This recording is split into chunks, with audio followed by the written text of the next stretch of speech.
Okay, go ahead. Do you need there's a pointers slide answer? No, this is weird.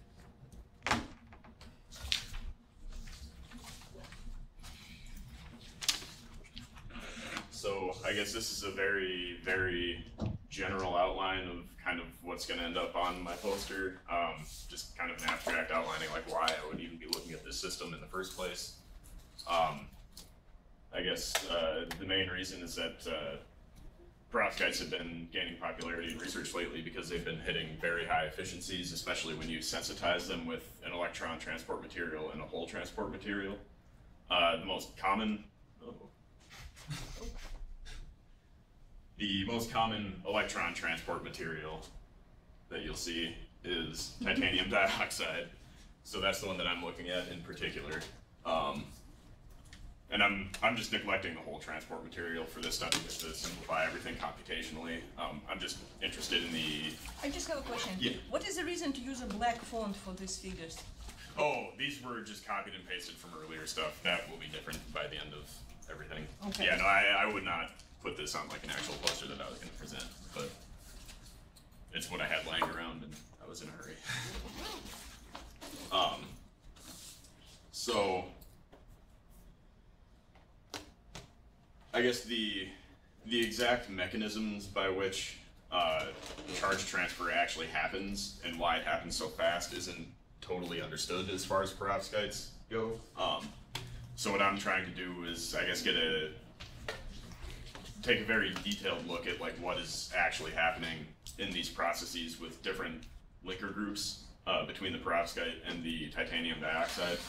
So the first model, there's hydroxyl linker groups that are bonded to the titanium dioxide. There's no actual bonding happening between perovskite and titanium dioxide. The second one has acetic acid groups attached to carboxyl groups. And then there's, I don't really know what to call this one, but it's all the linkers have basically been pushed out to the side, so you don't actually have anything normal to the surface of the perovskite. It's all just basically two flat surfaces up against each other. And this one is the same thing as that, except instead of it being a lead and bromide layer at the top, it's there's another cesium layer thrown on top. So that's the one that's actually at the interface. I didn't have time to put any actual equations down, but I mean, I would include like DFT stuff, molecular dynamics, you know, non-adiabatic couplings, and I'm doing vibrational modes right now. Again, so looking on your figures and completely and seeing hydroxyl acetic acid linkless, Yeah, it's CS linkless, how they different? What exactly, like, where is your hydroxyls? Where is your acetic acid?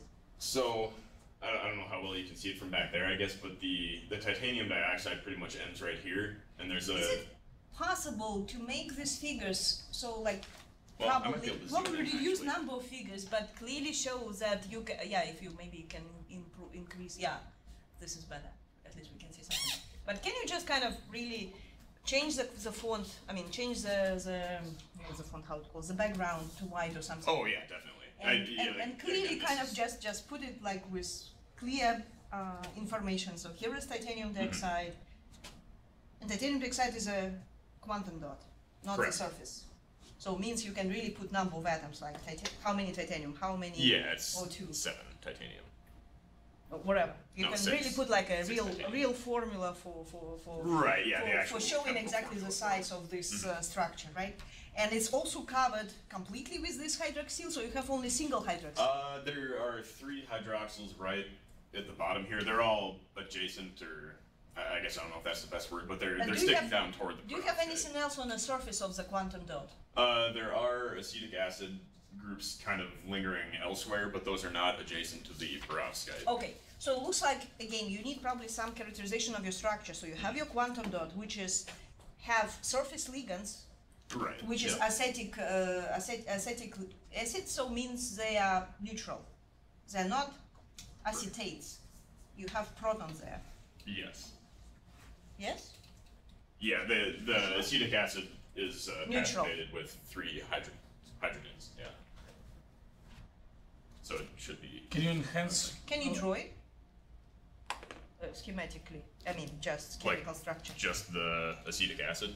Or like, oh wait, that one doesn't work, that's right. So you've got like, you know, your big titanium dioxide, and then sticking off of that you have, this would be the acetic acid model. Or maybe I should put like an R there or something, but. This is methane. This is What? methane group. It's not acetic acid. Oh, wait. Well, this is sticking on like there's a, I don't know what the chemical symbol would be. There's a carboxyl group right here, I guess. No, you have already carbons there. You don't need the second carbon. This carbon. Carboxylic group was correct, which is like 1 carbon and 2 oxygen, right? Yeah. So you have carboxylic group, which is attached through the oxygens to the surface. Right, yeah, because you got 2 oxygens sticking here, and then you got a carbon like that. And then to this carbon is attached the methane group. Yes. Oh, okay, yeah. So this, I'm not a chemist. Yeah. Would this Is whole it true? part down here So be the acetic acid? Always goes. That- Yeah. Yes. Okay. So it is deprotonated. Now, do you Deep. have do you have a proton on the oxygen? These ones? Yeah. No. So then it's deprotonated. Acetic acid will be having 1 hydrogen on the oxygen. One of this oxygen will be with proton. Oh, okay. Okay. If you don't have a proton, then it's deprotonated, which make it acetate rather than acetic acid. Okay. Yeah. I did not. And acids are known. Well, you were taking chemistry, probably general chemistry. Yeah, I guess. took like the 120, 121. I don't care. You're supposed to know this. And you're, So- you're taking inorganic, so you, Yeah, I'm gonna be jumping. You up to refresh organic. your- Right. But Yeah. yes. But the point is that you kind of for the acids, right? So the main kind of story about acids that you can really kind of disattach this proton, right? Okay. Yeah. And basic chemistry question. What is pH? which deals with A measure of how many protons you have. And lingered how around, I In a guess. solution. pH Yeah. corresponds to acidity? What's that? How no, pH does corresponds? pH Yeah. does pH Would it be correlate correct with that acidity? pH Well, yeah, that's what correlates with it's a acidity? measure of acidity.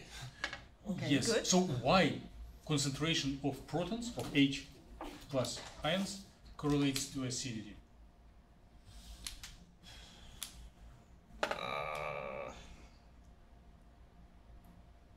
Because each acid has hydrogen. Yeah. The proton, which is can be Well, given right, to yeah. the I mean, solution, it right? has to do with basically. Can go back or can go reactivity, out, right? I mean, And this will be kind of given some concentration of free protons in a solution, Right, yeah. which and that's what pH counted measures. when you calculate your pH. And Yeah. of course, acidity deals with this, how many H you will have as kind of just cation, H plus cationic species in a solution, right? Yes. So anyway, then the question is, if you having how many acetate? So you have then Let's expand it even acetate- bigger. I don't know if I. you have acetate Try as to- a surface ligand, right? And then you have a hydroxyl as linker. I do And have, then maybe we need a chemical structure of keep hydroxyl. talking and I'm just gonna like I'll do copy this. it onto a bigger. I have a I'm just gonna- PDF of the Oh, whole wait, thing. Oh, you do? Yes. Okay, yeah, go ahead then. Keep talking and bring it up. So can you draw then hydroxyl? Hydroxyl would be.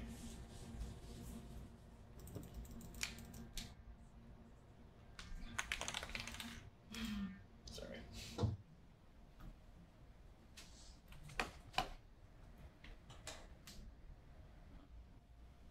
Then how is it linked to the perovskite? Through the proton? Through the There is hydrogen? no direct linkage to the perovskite. It's I don't know if linker is even really the best group, but like or the best word for it. Like what exactly linking it to the It perovskite? looks more like this. It's just proximity. It's it would be fizz-absorbed. That would be the correct. So there's no chemical bond between them. No, yeah, this is just blank space right But here. then like this is linkless, then what's the difference between linkless? So instead of having something sticking down toward the perovskite, you have something just sticking out that way. So it's basically just like So- the titanium dioxide directly. So up this against is the very perovskite. easy to show this information clearly because in these figures nothing can be seen. You probably Right, makes no, more I- sense to represent it through the schematics if you cannot really clearly show it with your 3D real structures, right? So you can use your schematics and show this. So, okay, and when you say acetic acid means, again, it's pretty much the same as, like, first and second structures are pretty much the same, with only difference that for here you have only acetic acids, and it's kind of placed towards the surface of perovskite. The difference is all what's happening down here. And That's the other one difference. having hydroxyls, which are placed towards the surface of. So your AH group has a negative charge, your carboxylate group has a negative charge. So then your titanium dioxide quantum dot is charged by how much? So you have such a huge charge accumulated on your titanium dioxide surface of the quantum dot? I don't. I mean, the perovskite would have to also be charged at that point, because I believe that all the models except for... Well, perovskite has no ligands there, right? Perovskite is just taken as a bulk structure where all the ions are balanced, right? Yeah. I know that the total system is neutral, or at least I am pretty confident that it is, between the hydroxyl and the acetic acid one. This one, if it's neutral, then it's basically not... You don't have electrons actually sitting at the band gap. It's, you have... But then why? Too many. If your titanium dioxide core of this quantum dot is neutral and you have negatively charged ligands, then you should have a negative charge. Or it has to be balanced by cations. So then it means that you have not proportional number of titanium 2 plus and O2 minus. So you have much more titanium 2 plus comparing to O2 minus. Because your O2, like I don't know how many neighbors oxygen has. So before we go into this, it's 4 coordinated titanium with 4 oxygens surrounding it. 6? How many? 6.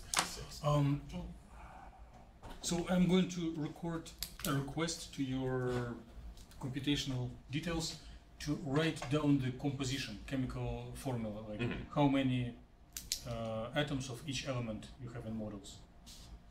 Do not try to answer it from the top of the head. It would be too much of heroic feat. But in order, you just see that you'll have, if you start with this, instead of going to your science, you'll be killed by questions about structure. So, okay.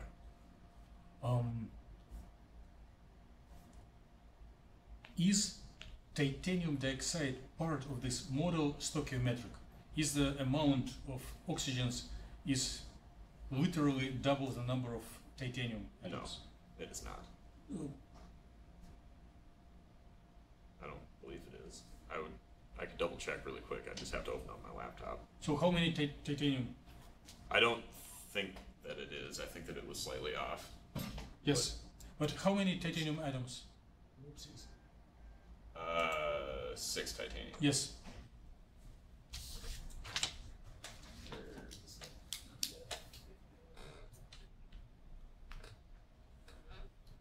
The first of them. I think that's just the. Yes. It's just this one. Oh.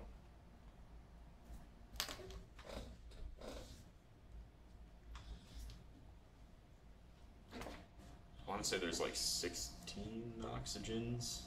So it is in the acetic acid model.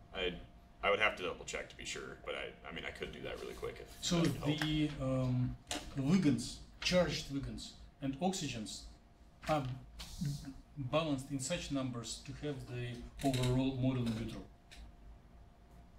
But this has to be shown. I believe so. Yeah. Then you need chemical information on the chemical kind of formulas for the chemical structure. How many titaniums? How many oxygens? Right? How many acetic ligands? How many hydroxyl ligands? So, Okay. Yeah. like, because right now these pictures really do nothing for you. No one really can understand what's really going on. Plus, you probably also need to show the chemical structure of perovskite. People will come and say, so what kind of perovskite, what exactly your perovskite looks like? Because there are different types of perovskites, right? They differ by their organic ligands, by metals, and so on. Yeah. So, and again, probably if you use these figures, then you need a color scheme. What is like you can Right, write yeah, formula, the colors and you are, can just but- make different colors. And of Yeah. course, if you have different elements with, like, it looks like you have blue and blue, one Yeah, the stays for titanium is like- nitrogen or something, yeah. another blue stays for, I don't know, what is lead in a perovskite? What is your blue in perovskite? I think blue here is titanium, right? Oh yeah, up here these ones are titanium. These one, well wait, And light that would be blue. a bromide. That one would be a cesium. Well, again, your titanium and cesium have the same color. Right. Not a good thing. Right. People will think, oh, you have titanium here, right? Or you have cesium there, because they look similar. So start with the structure, because people come and they want to, like, they might want to do the same models, right? Mhm. So like they just look and then they will create something like yours if they want to. So it's a science. You're showing your results to share with scientific community, assuming that everyone can just repeat your results, starting with the same structures, get exactly the same things as you are showing here, right? Because if it's not reproducible, then it's not science, it's Right, something different. And also change the perspective view, I guess that. Like the angle from which I'm looking at. Orthographic can be more Orthographic. informative. Well, it's your choice, your artistic Oh, okay. view, but Yeah.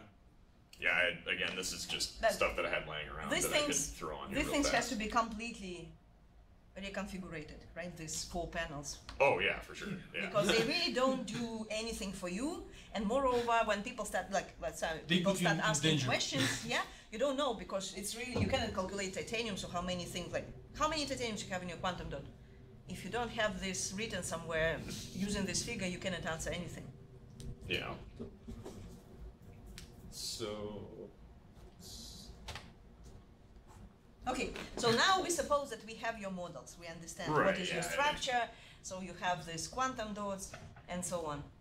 And again, so you were talking about having titanium dioxide as a layer for the charge transfer, right? Mhm. But then you have a quantum dots. Why is it not a semiconductor? Why is it a quantum dot on your surface of perovskite? Well, I could make an argument that it's much less computationally expensive to do it this way. what about strain and your experience of reading? But this is the Papers only reason last just because you're saying that this is the only thing which we can calculate. Well, I mean, I've been. But does it really deal with something realistic structures? Do they? Yeah, I've been trying to find papers and read up on those in the last couple of days about actual, In other words, like, how titanium realistic dioxide your quantum models dots, are? or nanoclusters, I guess. What's that? How realistic your models? Do you base your models really? You base it on real systems which people use with layer of quantum dots, and quantum dots are covered with these ligands, and or you just made it up because it's easy to make? Not. To make. Okay, so I haven't seen exactly this configuration, but I've seen similar configurations, I guess. Like I have seen perovskite, titanium dioxide, quantum dots, Okay. attached to one another, Then but again, it's in been your- like I titanium wouldn't put it as 17 and. Okay, I wouldn't put it as abstract. You probably better change it to something like motivation or introduction, Yeah. right? And you probably can really refer to these papers Mhm. where you're saying that this and this are used for solar cells, and then you can do 1 or 2 references of the. Right. And yeah, then when and right now I'm trying again to find you talk about, something you say that's like we very construct similar. our model based, like maybe not exactly as it is used in experiment, because we are of course restricted with some computational time and so on, but we were trying to be as close as possible. So here is the papers where experimental papers, they use this and this, and kind of we are trying to mimic the same systems with some approximations, Right. like size of quantum dots probably smaller, right? And again, your choice of ligands probably has to be also justified. So John has done some stuff, I know, where I haven't seen an actual paper about this, I guess. I haven't. Did you request actual paper from John? I didn't realize that he had one. I thought that Not- the not- stuff that you gave me was it. Did he publish it? I don't No. think he did. Yeah. But did you request him to share the literature on the experimental sources of the of titanium dioxide clusters of this size? No, I guess I just went with what you gave me. But you can directly request from him, Okay. and it will be a little motivation for him to activate his memory. Yeah. So, okay, so looking at all these models, I guess the approach that I would be taking is to, I guess, look at what the most optically active transitions would be and kind of use those as an initial excitation and do calculations based on those. Is there a specific reason to not show density of states and absorption spectra? or it is just I postponed? for future? would have been late if I would have found some. But it's not your decision; it's just a matter of time. Well, yeah. So like I would put some PDOS there, but I don't have any PDOS right now, and I mean the density of states that I did have, I would have had to keep digging for, and I was again like. But if you do not Back have up time my to stuff put with the PDOS, put at least regular DOS, Right. and then as time goes by, replace it with PDOS. Mm-hmm. And again, in your regular DOS, you can again compare each of the structures just against each other, so to see. Right. which Yeah. You insight can kind of is see what the around. difference is Yeah. between each And one. again, for your table, what exactly this number? 450, 457? Oh, that's just I copy pasted that from the last presentation There's that I number gave. of orbitals, Yeah. Those are the orbital indices. which again probably makes better sense to put it like just energy by each side. Right. And from the table, I Or you assume can, maybe another thing, think about, it probably you can use number, you calculate your electrons from Luma, so Luma would be 0 number, right? Then Luma plus 1, you can just use 0, 1, 2, 3, 4 as numbers Right. rather than 400 something. Yeah. And for HOMA, you can use, instead of 0, you can use HL, right? And then go with plus 1, plus 2, minus 1, minus 2, and so on, Right. right? So this, at least people will immediately understand. You probably need some explanation, but it would be Right, much but easier yeah, rather than to figure out, because 450 can be very easily mixed with like, oh, this is a wave this is a wavelength of the transition, and 467. So it's like you're talking about two different transitions at this, Right, yeah, at this wavelengths. This table, as it appears right here, will not be on my final poster. Again, this was a table that I had laying around that I could quickly copy and paste on here just to have like some data actually on here. And again, it is a personal preference, but if I would be doing same poster, I would put the table right before the conclusions as the summary of everything. So you think that I should make like one big table essentially with like all of everything? No, It could, just this would but be good. whatever you have, table would go after, because it summarizes. The table includes data on electron dynamics, and if you are going through a linear presentation of materials, you are given numbers for relaxation, but you haven't presented the actual results, how they were obtained. So your table definitely belongs to your right column with these figures for the dynamics after these figures.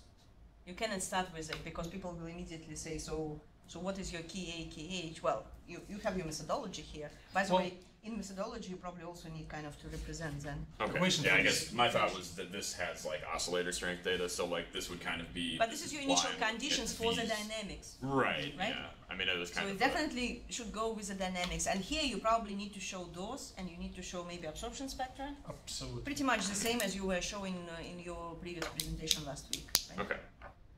And even mean- even if you don't have projected DOS, then you can show your figures of your densities, like what you have already here, can be used to kind of show that HOMA is there, Luma is there, right? You don't show all orbitals, but at least those. Right. Yeah. You at least kind of. Yeah. So like if your projected DOS is not ready, I guess this would be enough for getting some ideas what is what for limiting number of states. Yeah. Yeah. I suppose I really wouldn't need these necessarily if I did. But if you have a projected DOS, again, for Then you projected can kinda- DOS, you you can never know balance. is it hybrid, because let's say you have a peak coming from this guy and kind of nearby, or just like 50% there, 50% there. Is it because there are electronic states which are close in energy, and one sits on a quantum dot, another sits on a perovskite, or is it one state which is hybridized, 50% there, 50% there? Your projected DOS doesn't give the information Okay. for how much your orbitals are hybridized, Okay. Right? So you think that these would be worth keeping on the poster? like I mean, an just make them illustration. smaller, whatever. And you always can put it like, your DOS having usually kind of where you have a gap, right? There is some space there, so you can probably insert it inside the image of the DOS. Okay. Yeah. If you're absolutely out of space, then you can, of course. Well, right. Signifies it. Yeah. I have no idea how the space is going to end up going because I just threw. But this your together table can be very quickly. definitely reduced in size, right? You have a lot of free space Oh, for for the sure. columns for Yeah. nothing. So it takes all this space, really, you can probably make it twice smaller. I guess the whatever final table I end up having, I would imagine would have more data on it. but I guess I'll cross that bridge when I get to it. But yeah, Okay, but it looks like we're really out of story for your ground state properties, right? Or your initial conditions before you go to the dynamics. What exactly happening, where you excite, why you excited these energies, right? And where this electronic state localized, there or there. So this part, which actually was one of the central part when you were discussed last week, where you went presented, is completely out.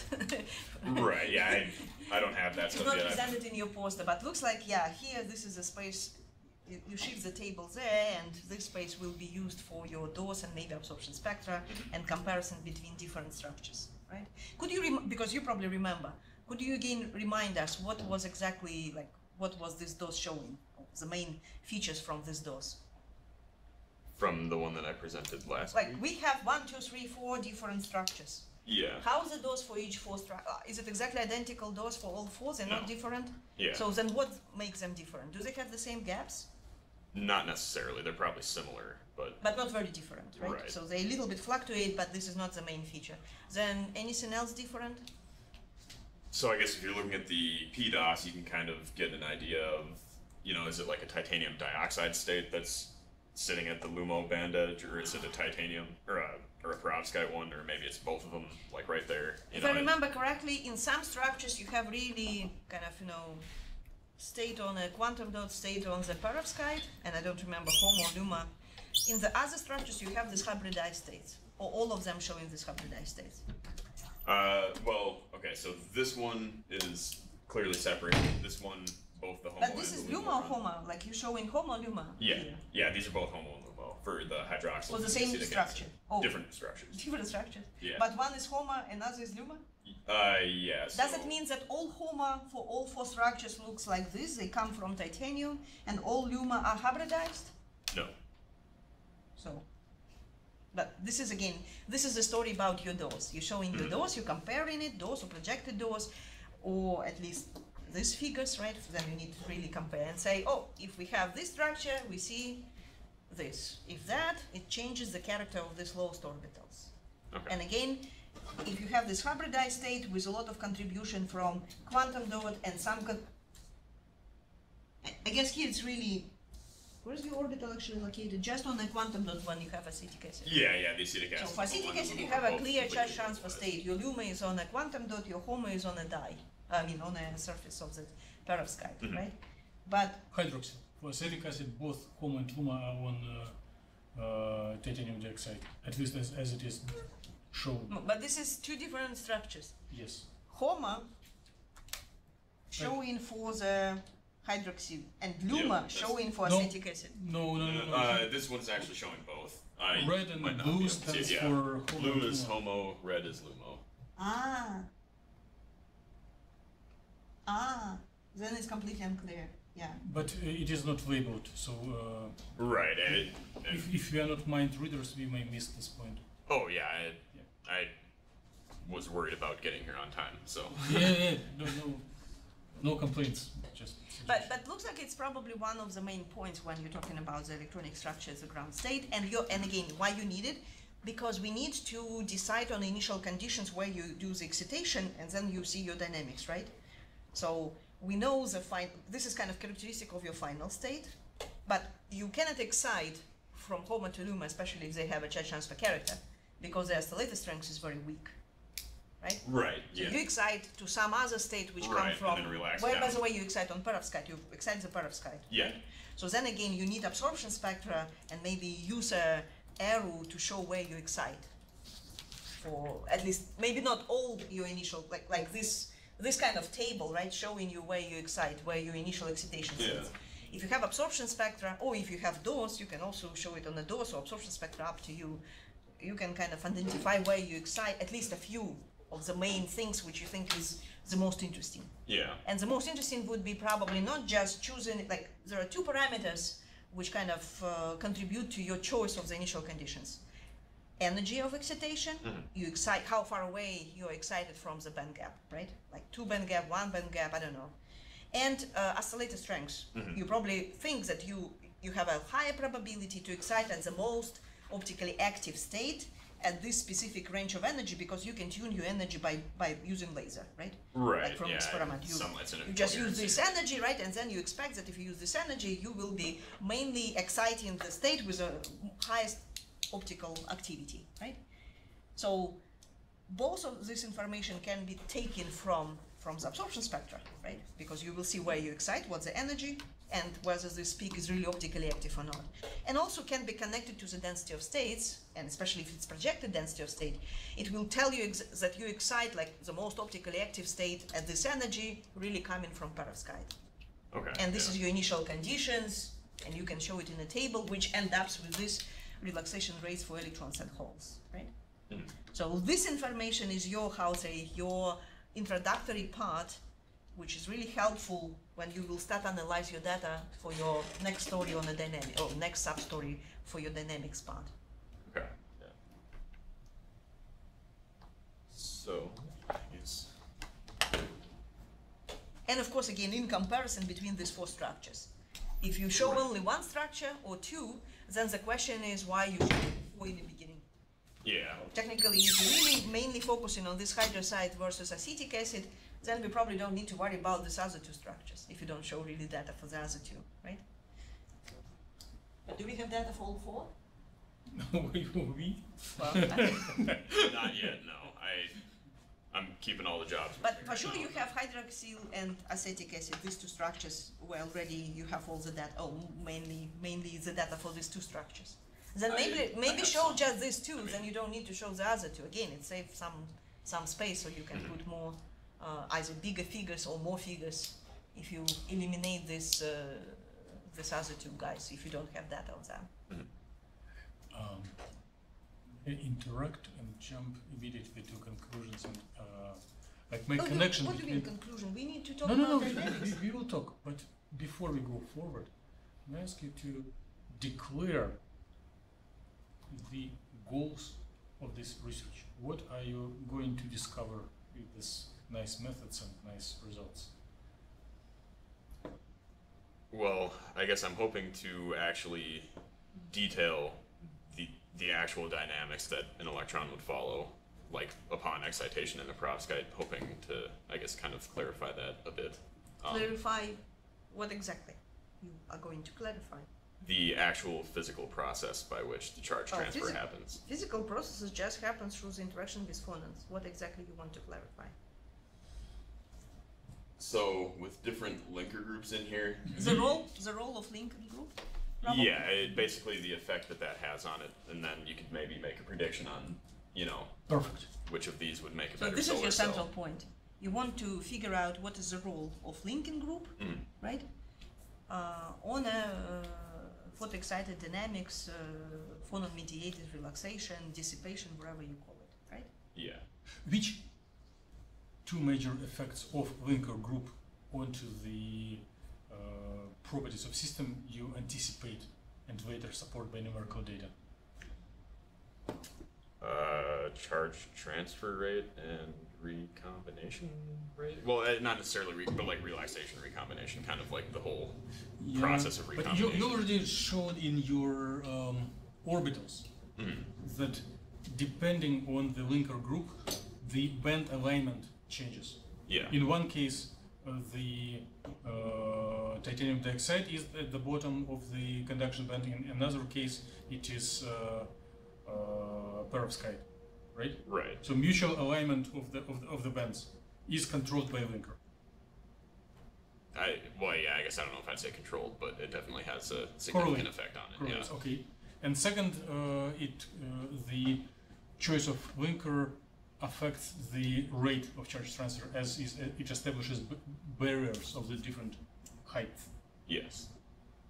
Okay, so you even before starting your calculation, you can hypothesize these two effects and then formulate that all your numerical work is to Identify quantify how much these two aspects are affected by these linking groups. And in conclusions, you can return back to your goals and tell, my goals are fulfilled. Bands are aligned, rates are affected. And then, even if it is not a big discovery, it is like nice logical wrapping, so that it will reduce amount of aggressive questions. And people will follow your poster much easily, right? So take them 15 minutes to figure out. And then if they're really interested, they will go in more details with some technical issues and so on. Mm-hmm. So, dynamics. Okay, so I guess, yeah, looking at all this data, you kind of picked some initial excitation, and I guess what I'm thinking is I would just show some figures for, 2 or 3 probably excitations that could somehow illustrate, one of those points about basically I guess the excitation itself wouldn't show anything about the band edges, but I could probably make a little graph of that and put that somewhere on here, somewhere else. But I guess.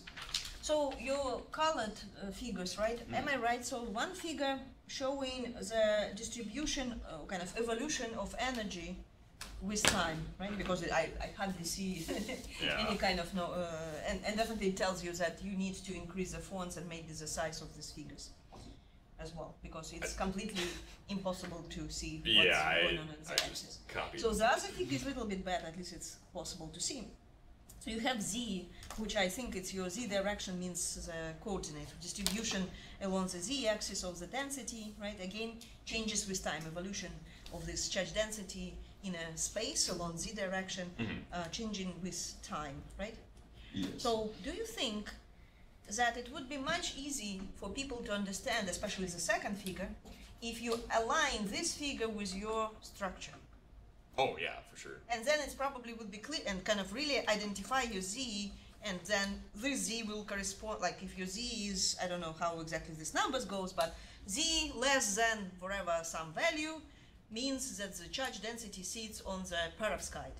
Z larger than this value, then it sits on a quantum dot, right? So think about that, maybe instead of showing, because of course they are connected, right? But physical meaning, it's 2 different observables, right? One is showing how energy, like you start with this high energy, with your initial excitation, and then kind of you end up with band gap H, right? With this amount of time. The second figure showing completely different story, tells you how you start with density, let's say on a perovskite, and you end up with density as a charge transfer or no charge transfer, I don't know, right? Right. So it's 2 physically different observables which you are talking about. So maybe instead of putting them kind of close to each other, you can put one on the top, another on the bottom, and then to match the time scales, because maybe to match the time different scale. glances on the same, different observables characterizing the same process. And then on the right, or on the left, wherever you choose, you can put probably the geometry.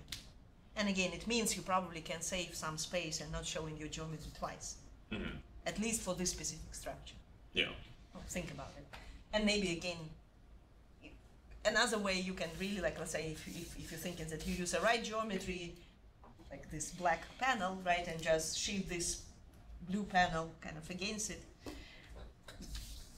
they kind of now, you don't need to repeat it twice, right? You align them together and you can easily explain, and people can understand immediately what this distribution means. And beneath it, you can put the energy with time change. Yeah, that makes sense to kind of just align. And of course, as we said, like you probably have to completely redo these black figures anyway. I'm going to completely redo Yeah, the whole so thing. that's why I don't know how it will look like at the final stage, but probably it definitely makes sense to put them together. And of course, you don't want to show the same figures twice. Think about clever way to eliminate this, to eliminate the number of figures, but and highlight the main ideas. Just throw in right away, because that could be condensed really far and still be clear. Okay. Because it would outline the important thing too, I guess, where you just have like some titanium dioxide. But you agree, if you put them together, then it would be much easier to understand what's going on. Oh yeah, yeah. And these top figures, actually, I have no idea what they mean. Oh, that's just the states. Here's the author. He kind of mentioned who has generated this data and should be able to explain. He kind of mentioned it already, so that's why I just was thinking that maybe you spent 1 minute to explain what it is. So I took pictures from the old PowerPoint that I gave a couple weeks ago and just copy pasted them into here. And it is assumed that you are crystal clear in your memory what happened 2 weeks ago. That you are not ill with disease of freshmen. You accumulate information and deeper knowledge for the years. Hopefully. And again, you expect that you will see. It's for a CS meeting, right? Yes. No one knows what happens 2 weeks ago with you. Right. And this is not how the final poster is going to look. But are you going to show them or not? It's a good idea to show them. If you want to show them, I- the but only I thing think which is how to say, it's the only thing which is wrong that you didn't explain it. That's why I didn't really. Oh, you kind of said something, but I didn't get what is it. And maybe it's only me. Maybe other people probably have no questions about it. Yeah. So You can play democracy and ask like raise hands who understand, raise hands who. So what this one is showing is the occupation of states that the. So your Z the again, whole you have a three-dimensional plot here, right? So your X, Y, and Z coordinates. So your Z you coordinates zoom in, showing please? what? This is as And can you far increase as the it's size? going at the Yeah, moment. zoom it, please. I, No, you did it before. oh, maybe if I do it like this, yeah. Yeah, better. Not perfect, but at least we can see the figure now. So what is your X, Y, and Z? And you can approach the screen and index by finger. Okay, so this one is representing the occupation of states that the whole is following. Z axis or what? Which Well, axis? just in general, the graph, and this one is the electron. So, okay, so this axis is representing the time, I guess. Okay. So, yeah. it's Not before the logarithmic, time just kind- actual time. It's Yeah. not in logarithmic scale. Okay. Right, yep. Yeah, this is just the discrete time steps Oh, that the time simulation steps, followed. isn't it? Yeah. So, this axis is the indices of the orbitals.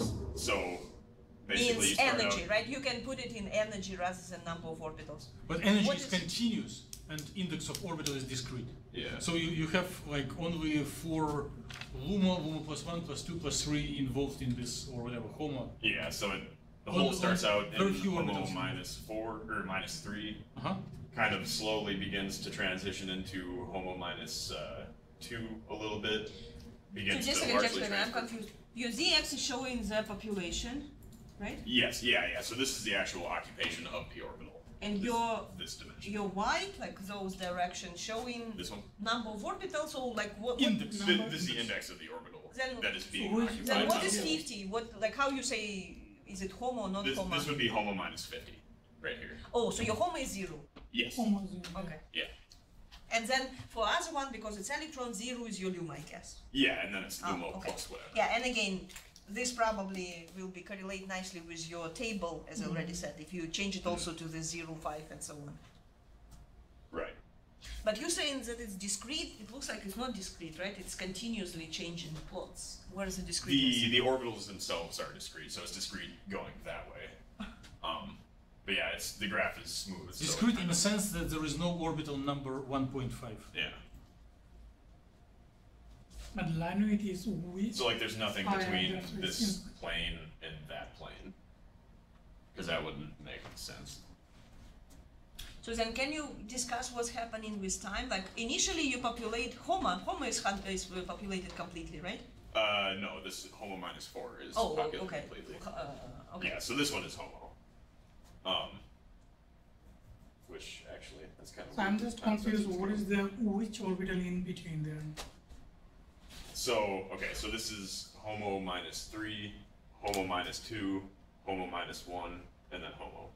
Oh, okay. So your HOMO is populating at the last moment of time, after 1,000 or whatever, 1,500, something like this, right? Yeah, somewhere between like 700 And you need units probably, I'm not sure that you're showing units here for your time. It's Picosec? it'd be femtoseconds in this case. Wait, Or it's time steps. No. It's discrete time steps Right, yeah, without it is units. The length of each time step is different, so it is not. So it's not time. It's not time. It's time steps. It's time steps, yeah. What is the protein here? It's 1 femtosecond on these Oh, ones. then, okay. Be careful. Team is only in VASP, and here in MATLAB code, the duration of each time step is different. Oh, okay. What? I'm not It changes aware of that. as further you go to longer times, the longer is duration of one step. It grows exponentially. Okay. But can it be converted to time? Yes. Probably again to not because this is becoming very confusing. Maybe you can, if you know this conversion, whatever, like first you take 1 femtosecond, then you take it, I don't know, 100 femtosecond or whatever your time scale, right, for each step. Then you can just multiply and put actual time instead of these time steps into your x-axis. Yeah, yeah. But what exactly this figure showing again? What's the meaning? Like what exactly you want to show with this figure? So this figure describes No, I understand what it describes. It changes how the population of your electrons and whole state changes with time. But this is general. Can you now give me precisely? So what? Yeah, it shows this population. So what does happen with population? Can you finalize your results? Summarize your results for this figure.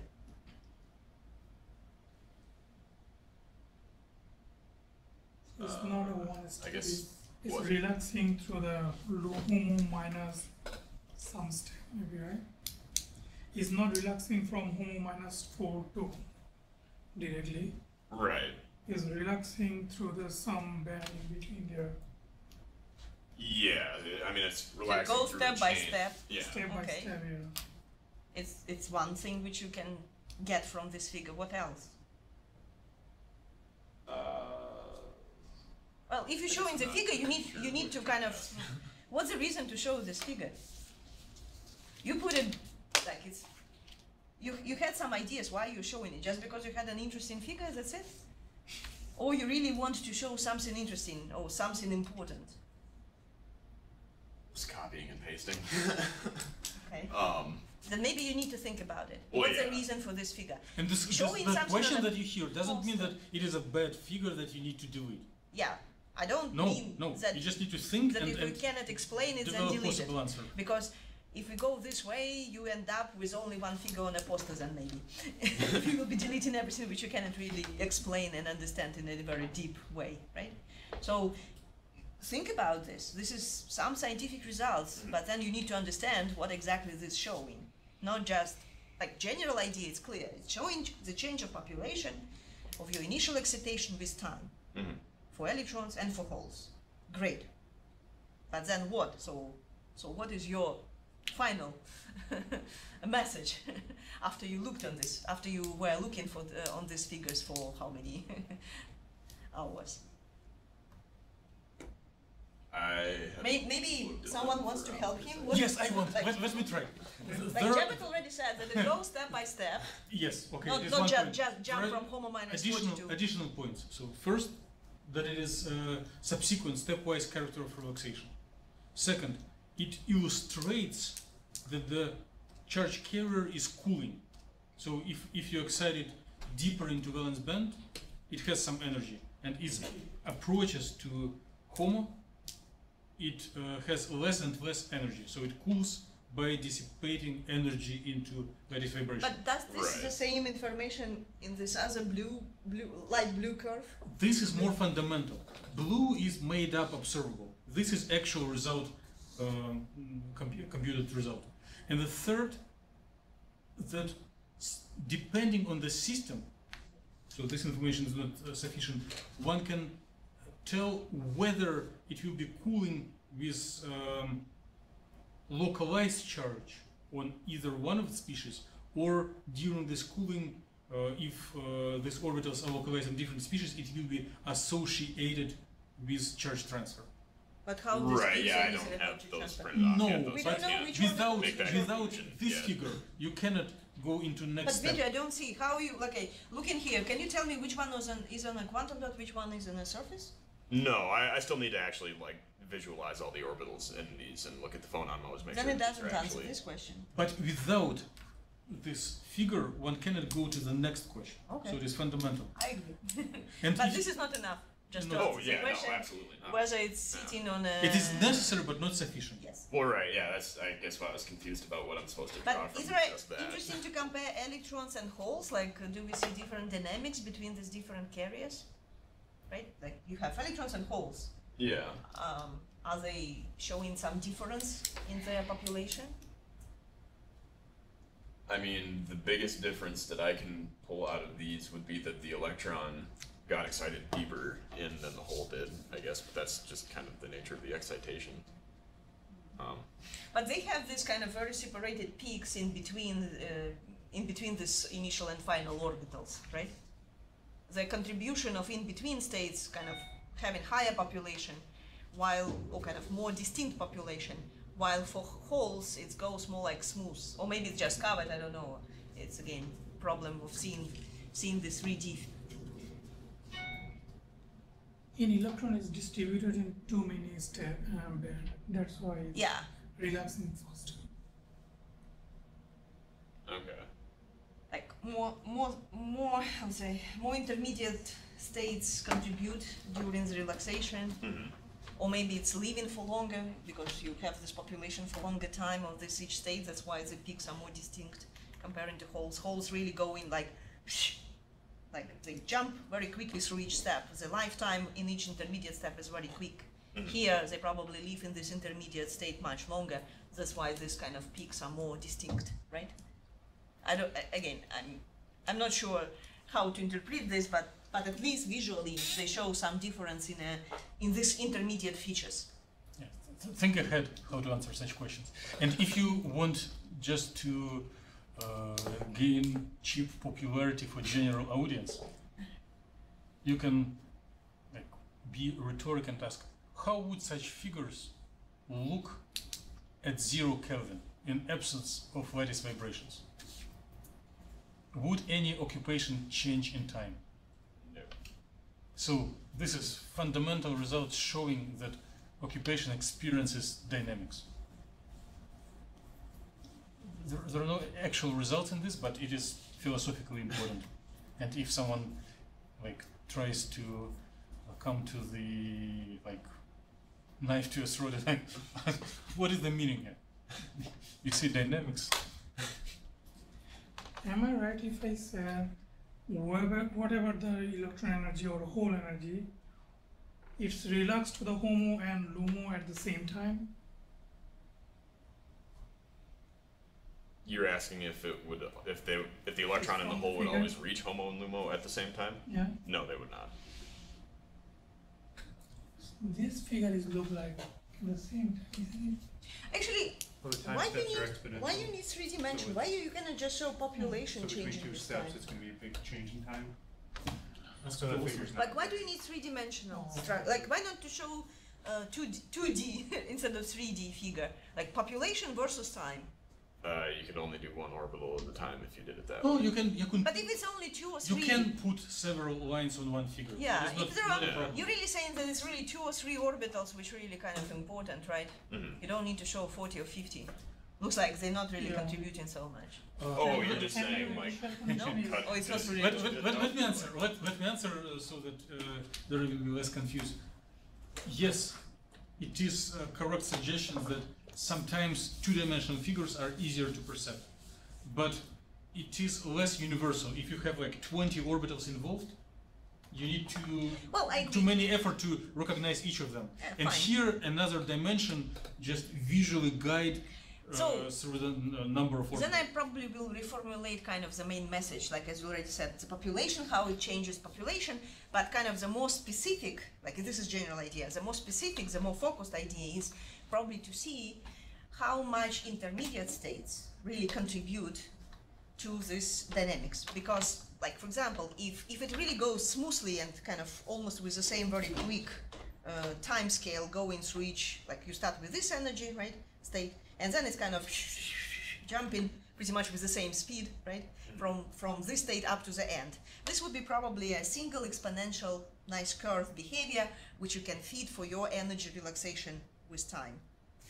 If it's really kind of doing, stop on 1 or 2 or 3, how many states, kind of, and living there for some time, much longer, right? Staying there, and then starts kind of moving back. So it means you have intermediates with a longer life time, then you probably not expect a single exponential behavior for your dynamics, right? Right. You will probably have 2, 3, how many exponents? Yeah, however many times. Yeah, you so stop. the kinetics of such processes would be more complicated, and you need to use more complicated kind of type of functions or combination of functions to talk about the rates and so on, right? Because again, the idea about rates is based on the things that you have exponential decay, right? For your initial state, it just exponentially goes down with a tau, which is like an exponent, right? Minus tau, whatever, in a to h over c or something, h over t or something like this, to make your units correct, right? But if it's several exponents, so then your tau would be calculated in a more complicated way. You will have actually many tau going from one band to another band to another band. It depends how many this intermediate states. So this figure, showing only initial and final state population, right, that doesn't answer the question, what exactly is the role of these intermediate states, and whether your relaxation is going kind of a simple exponential behavior or having multi-exponential kind of more complicated character. And again, looking on these figures, looks like your holes probably really should go more like single exponential decay. Looking on your electrons, maybe also yes, because this peak's not very high, but probably they might be characterized through the multi-exponential kinetic model. So, I guess in this particular case, I mean, this would be showing exactly that, right? This graph? Yeah. Can you feed it to exponent? Did you ever try to draw just regular exponential function in the same logarithmic scale? How would it look like? But his log is only, he's having only x as log. Y is not log, right? So it's not log. It's how would the exp of minus t will look in this axis? Would it look much different from your dashes, or it will be approximately the same? It should just be like a line with some slope. Try it. If you didn't make this experiment, try it and then report next time. Okay. It will be really interesting. Very little mathematical experiment. And again, it will be really connected to this figure which you show in for your population, kind of to connect with this exponential behavior, or not exponential. Well, so, I mean,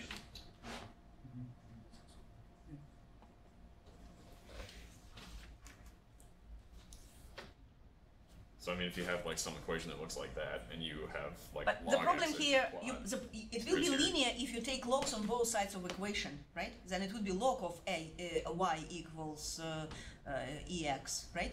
Equals whatever tau ex or whatever you have there. Because you take log from both sides of equation, but your graph having only one log, not both logs. That's why I was re-asking, does your y is also in a log format? Well, okay. Because your y is energy, right? What you have on a y scale, it's energy. Yeah.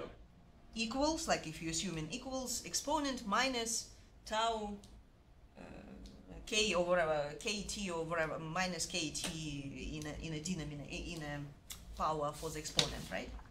If you take logs from both sides, then you will have log of e equals just k tau.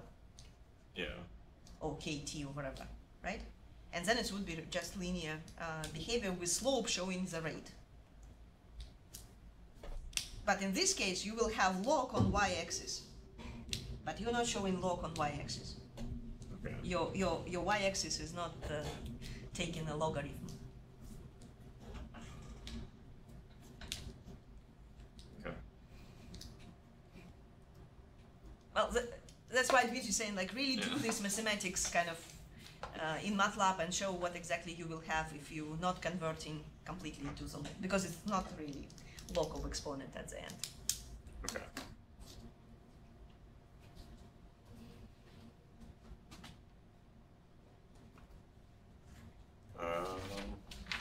Yeah. So that's pretty much it for now. So conclusions. I still have to analyze, but can you give at least the conclusions which we have heard last time from your previous presentation? What was your main conclusions? This one seems to be preferable. You get better charge transfer characteristics.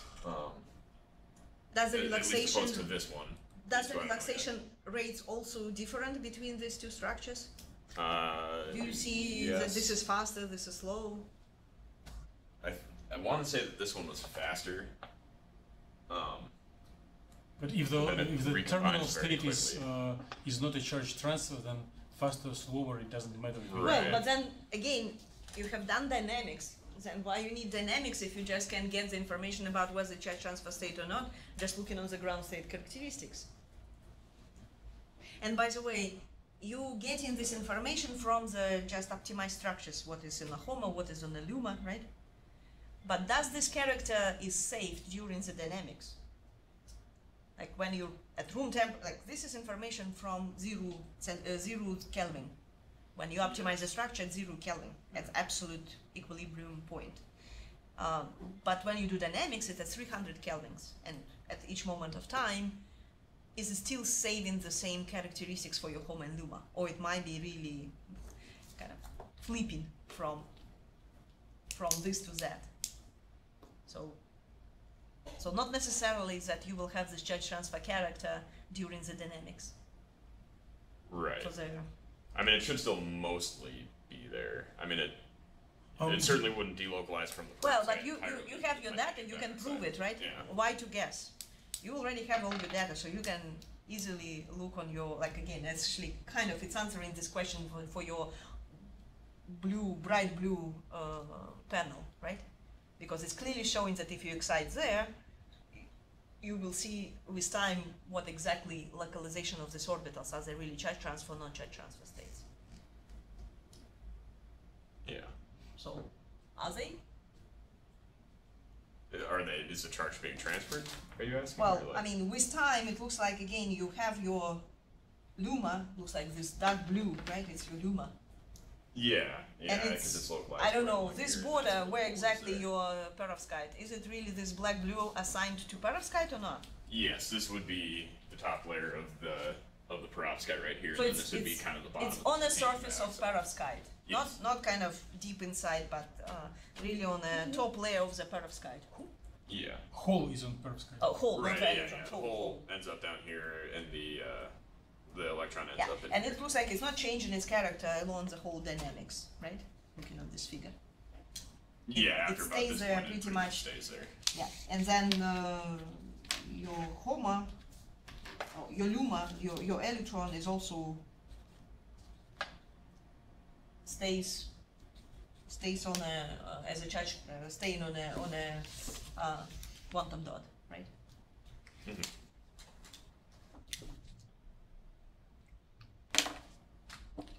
So which means you really have a final charge transfer state, even at room temperature and Yes. after how many picoseconds you're doing it.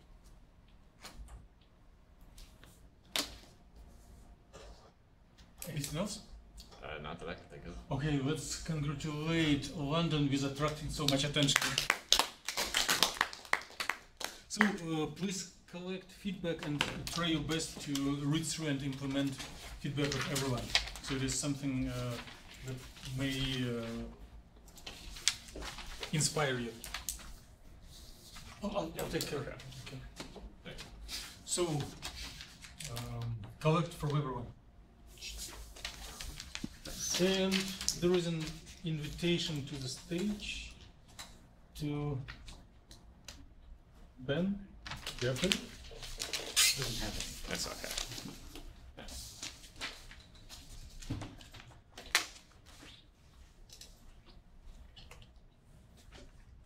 Floor is yours. And if you have time, there will be a third speaker today. Is there a way to make this bigger?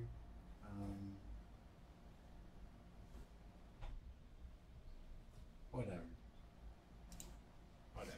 So, No, how you have been able to do the zoom? Control and then like Scroll. scroll up. well, this is publisher, not PowerPoint. Oh, But you Ah. try mouse. yeah, it should still work. That's a pretty Yes, universal you can like hotkey. Oh, press Control, yeah. Well, you make it smaller. Now you need to do Yes. opposite. Now Control and scroll the mouse. And can you kind of take out the the toolbar, like kind of close the toolbar Toolbars. bar. Then it's No, click on the toolbar. double click on the view and it will go. Huh. Then maybe, yeah. Better? Yeah, you probably can increase it a little bit more. You probably don't need to read the text, but we can look more careful on the That's figures. not better. Whatever. One more? I guess, yeah, okay. So it's not complete yet, as you might guess. This poster is on the effective density functional method on the optical properties of iridium ruthenium complexes. It's cut off at the end. And basically, the idea of this poster is that there are these. I was given some complexes, and I wanted to find what density functional method would give me the most accurate representation of the optical properties of these complexes. And so I did. But why these complexes? Why these complexes? What kind of complexes? So I have structures down here. They're a bit small, but so it's these complexes that, you know, my 1 iridium and 2 rutheniums, they are 4' phenylterpyridine based ligands. Is that the right term, ligands? Yeah. Again, you probably don't need with these names, you just can clearly explain what's the difference, what's the similarities. So, yeah, so the first structure is within iridium center, and then the second structure is the same structure but with this ruthenium center, which changes. So ligands are exactly identical in both structures. So yes. Then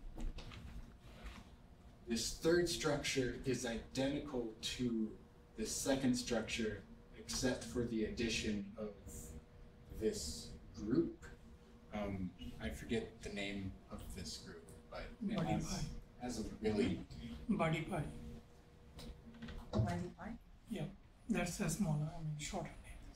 body pie.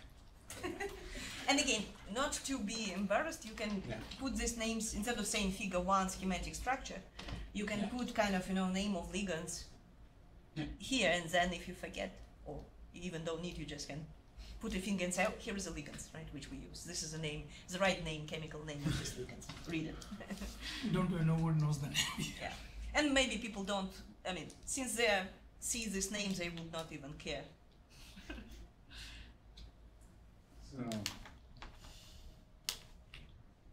So, in addition to looking on the functionals and the effect on the optical absorption spectra, right?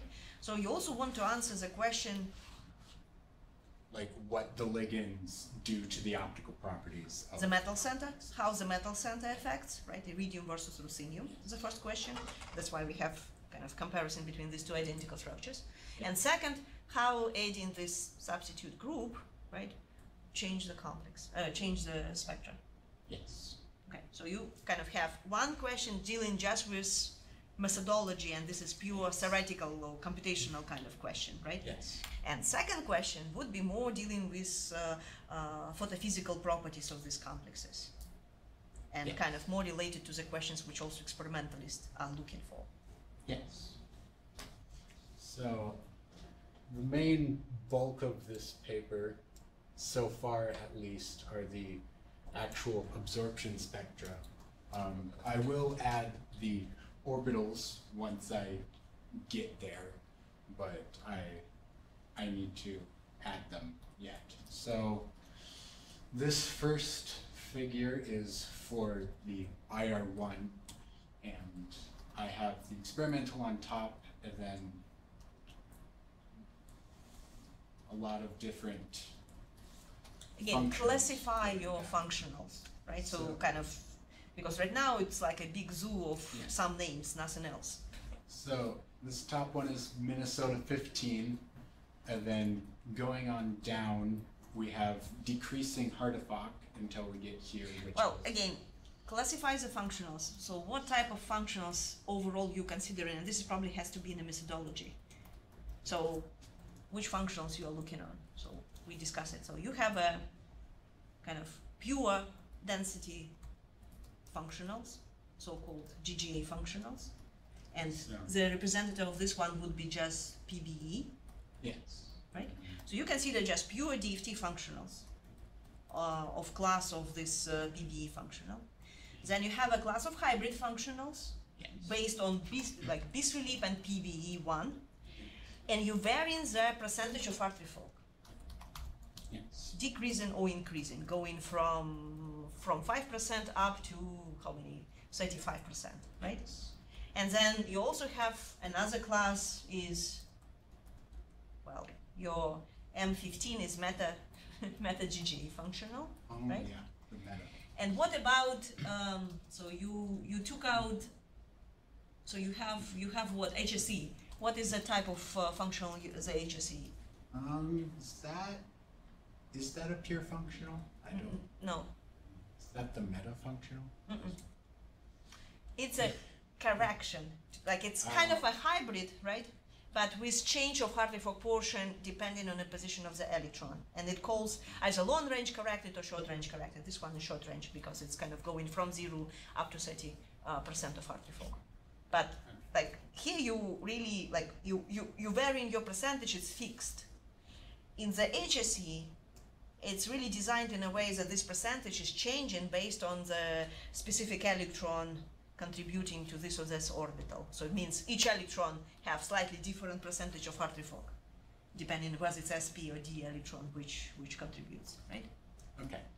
Okay, so something to organize a little bit for what type of function, like general ideas, what kind of, it looks like how many, four types, right? Functional so far. So you start with kind of regular DFT functionals, pure DFT functions, then hybrid functions where you have this artifact portion and you vary in this artifact portion. Yeah. And then another is long range or short range corrected functionals, which is similar to the hybrid, but it's really changing this portion depending on the position of the electron, depending on the type of electrons contributing to this molecule, to this electronic state. And then the other one is meta GGA. Well, again, it's based on a slightly different introducing the kinetic energy term and so on, but it's different class of functionals, right? So overall you have five. Did I count 5? That's Hybrid. 4. Or 4.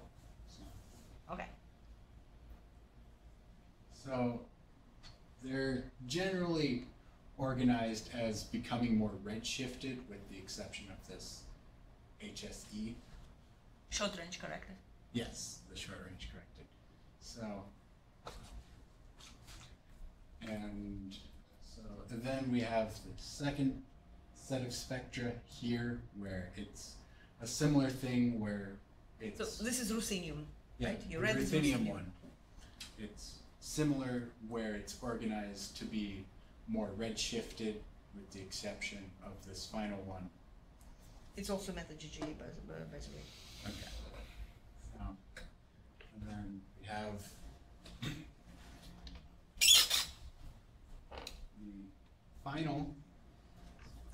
the final one of, it's cut off a bit, but it's the ruthenium 2, and again it becomes more redshifted as you go down.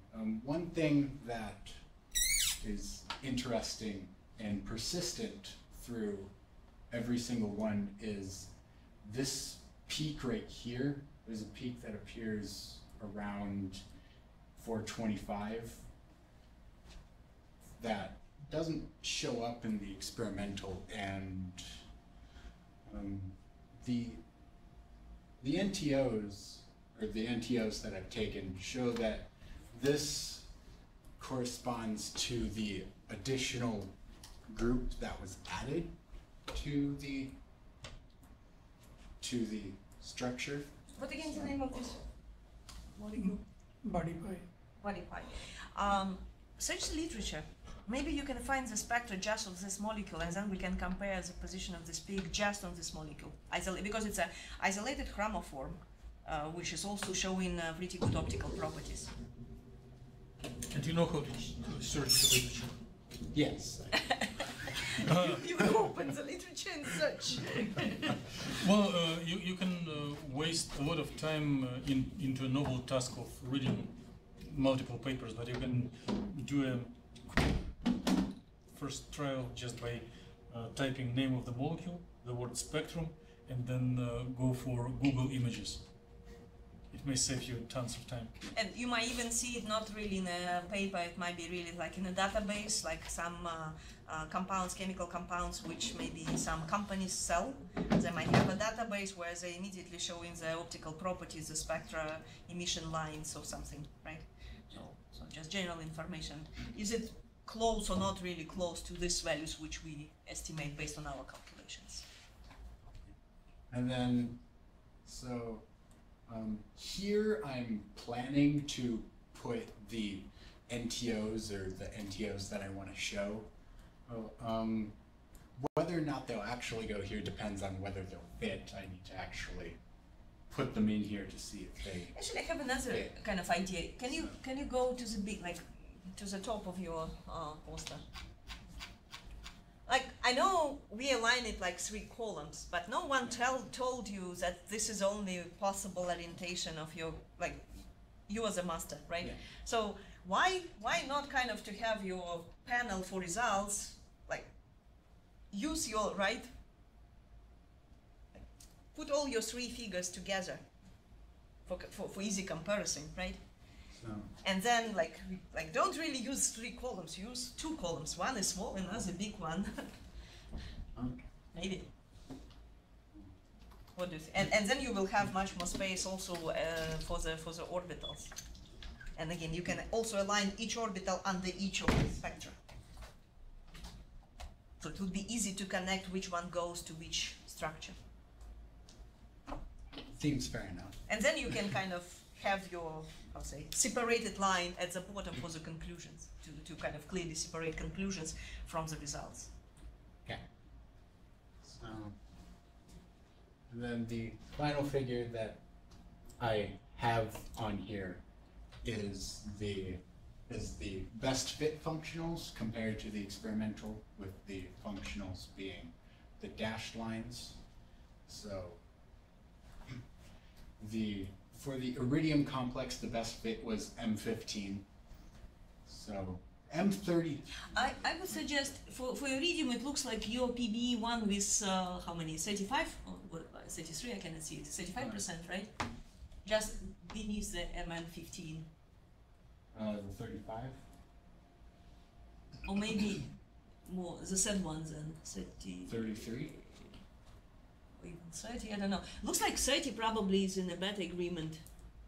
Your peak really will be aligned better with peak with experimental one. Maybe you can show MN15 and also this 30%. Yeah, 30%. Yeah, and 30%. Because it looks like 30% probably will be aligned exactly with this maximum. I think I've checked it, but I can check it again. Wow.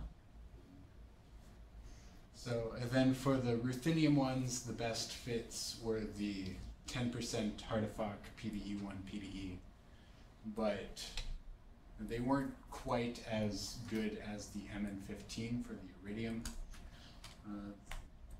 This one, this red peak or reddish peak for ruthenium 1 was pretty good, but over here it's much more spread out. So did you normalize to the highest peak in this image? I mean highest intensity peak? No. But it looks like it's almost normalized already. His lines almost, like, he didn't probably do it for purpose, but looks like they are kind of kind of correlate. Yeah, I think it's good. Yeah, the main problem with the blue that we have these two featured peaks, which probably in experiment comes much more close to each other, and maybe that's why they become higher, right? And again, the second feature is really coming from this substituted ligands, and somehow, and it looks like it's not really affected by the functional so much. So it means whatever we do, this peak is nearly at the same position, right? And intensity-wise, it's also pretty much the same. So we cannot really help with a function for this peak. That's why I said, like, check in literature whether we see good agreement with just when the molecule by itself. Maybe we see that, yeah, somehow if it's non-interacting molecule, then it's really having the peak somewhere around this energy. So, and then the conclusions, which I haven't.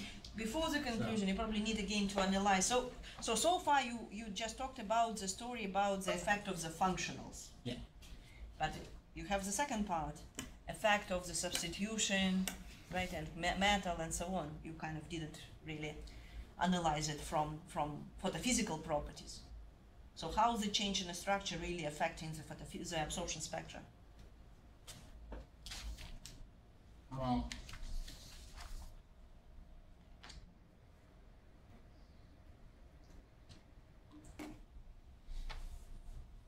that's a good question.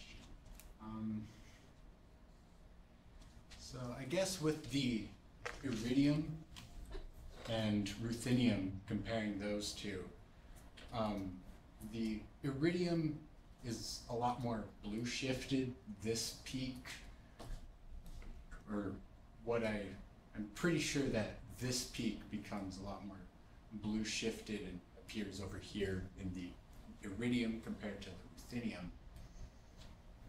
And so which again, if you need that, if you want to use these complexes in applications where you really require the absorption at low energy curve near infrared or red color, then of course ruthenium would be the best choice comparing to iridium. Yeah. Okay. And then yeah. And then comparing ruthenium 1 and ruthenium 2, the addition of the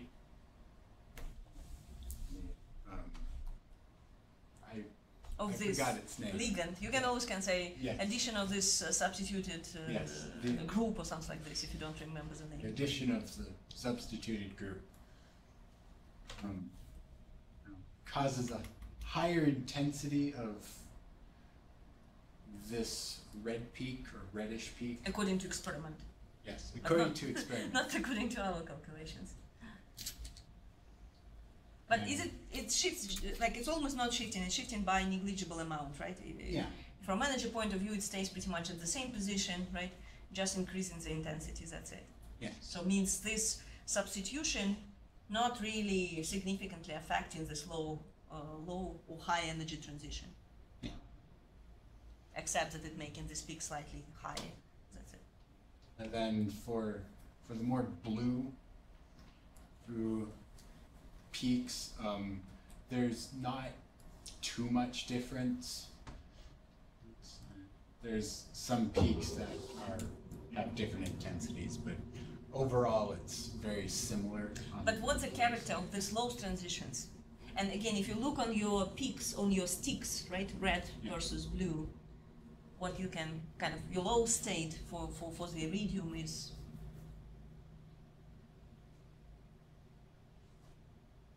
is it optically active or not, the low state? For iridium, comparing to ruthenium. Well, it's optically active.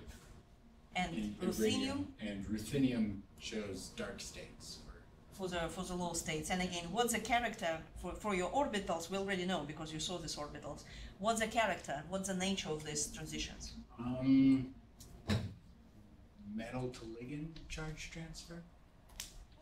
I think it was interligand. Do you remember interligand transition? For the first one, Mano. Well, again, there is ligand to ligand, I guess the interligand, ligand to ligand. and metal to ligand charge transfer, right? So sometimes it can be contribution of all three or all two or something like this, right? Yeah. So probably again you need to click very carefully, look on your orbitals to explain the difference. Yeah. So I think you probably has much less charge transfer character, either ligand to ligand or metal to ligand, in the lowest dark states of ruthenium and comparing to iridium. And iridium has probably more mixture with so-called pi-pi, like when they really delocalized over the entire ligand, right? Yeah. Both for electrons and holes. And this probably dictates this high energy state, higher optically active state for the lowest peak, right? So the nature of this, not just position, but the nature of these peaks is also different. Yeah, iridium one has a more pi-pi character too, you know. And again, this nature or character can be analyzed only on through when you look on the orbitals. Yeah, and I haven't looked at the orbitals. Well, we did it together long Right. ago, a couple of weeks Yeah. ago, right? A couple of months ago.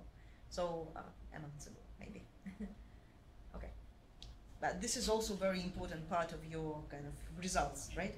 So, you have two main, streams. One is how the functionals affect the absorption spectra.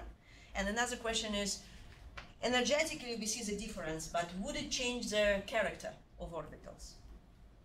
Again, looking in your orbitals for several functionals, you can make this conclusion as well. So and again, the shape of spectra, especially for ruthenium or for iridium complex, looks like it's pretty much very consistent shape, nothing really changing with the shape. It's just really kind of shifting this lowest peak, coming closer, a little bit extended from each other, not appearing of new peaks or something really very different happening here, right? So which again tells probably that you change energetic position of these peaks, but the nature of these peaks, the qualitative behavior of these peaks is probably not very affected by the methodology. So it's one kind of part. The second part, really for the physical properties. How the change in metal and how the change in ligands change the energy, right? And also the nature, because it looks like appearance of the dark transitions for the ruthenium complex, which not present in iridium, is kind of a significant feature there, a significant difference here. And experimentally, we also know the results for experiment about emission. That emission, which one is showing emission? The only one that shows emission is the Iridium complex. And ruthenium is not really emitting. Yeah. And again, this kind of relates to this bright state, the lowest bright state here, kind of already give you some hints that, yeah, emission for this state. Of course, the emission goes through the triplet, but it's coupled to this singlet state, which is bright, so that's why emission should be brighter, comparing to coupling to this dark singlet.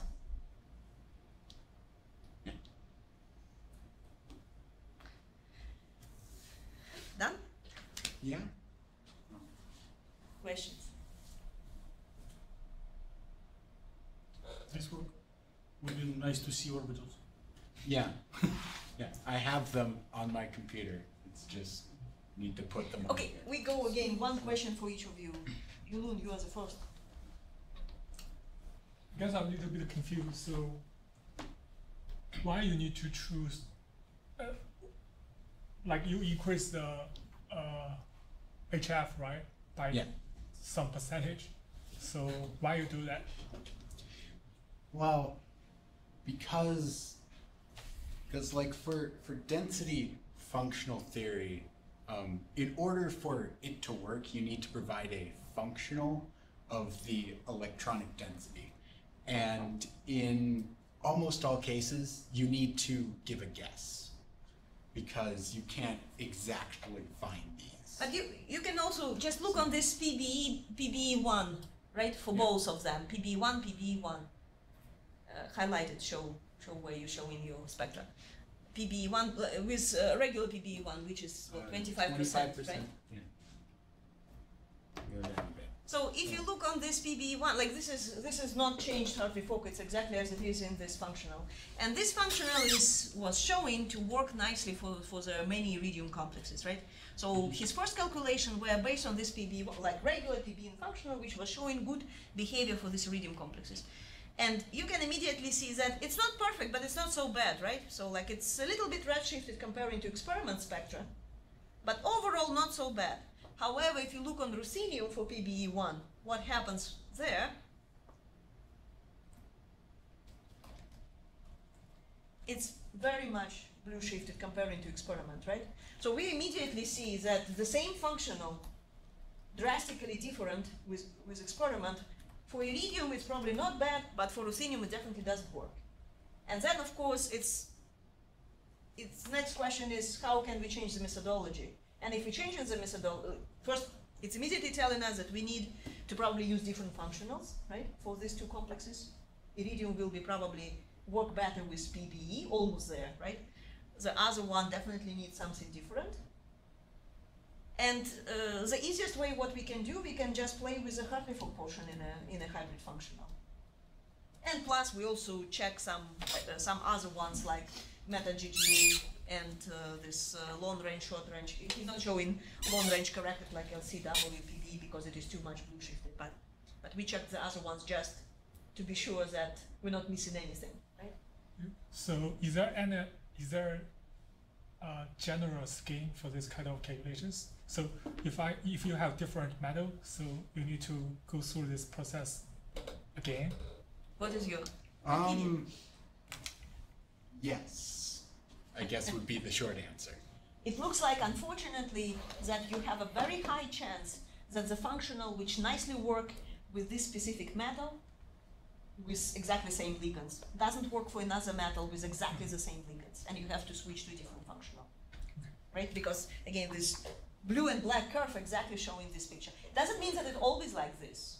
There are some, like ruthenium bipyridine complexes, we were changing to osmium or something, substituting different metals, same functional was working really nicely. But, so in other words, unfortunately you have to do this check all the time. You cannot just blindly kind of do the calculation thinking that you can really have predictions if you don't know experimental spectra. You always have to check it with experimental spectra. Qualitatively, it's not bad. Like again, the qualitative trends. If you need just qualitative trends, you probably can trust wherever these functions, they all look not very bad, right? But if you really need exactly to reproduce the energetic positions of each peak, you need to know experiment. And you need to do kind of this scaling or whatever, benchmarking for your functionals first. Yeah, so this is also the message, take-home message from your things, right? What if other people come and do these calculations with similar or not similar complexes, right? This is what they have to do, because clearly showing this very big difference between the same functionals for the, pretty much the same complex except the metal. Okay, so So I have a question on the rightmost column. Top one is for iridium, Yes. right, and the middle one for ruthenium. How about the third one, the blue one? The ruthenium, this is the show the ruthenium structure. 2. So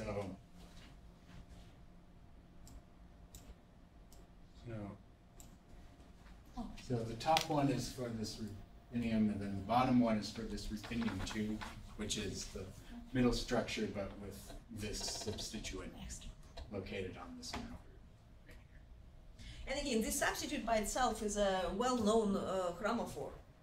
So like this molecule is absorbing light, and again, the main idea, it works as a acceptor donor, where you kind of pull the charge density, and pulling the charge density for polymers, for example, is known, G8 polymers, is known for increasing the intensity of the Lowes transitions. So this was one of the reasons why, so we're trying to put this one, plus it's also making this stronger dipole moment, kind of, these donor acceptor groups, will shift everything to the red. So it was expected that there would be some more significant effect of shifting the Lowes transition to the red, which we didn't see actually. It was expected, but it didn't happen.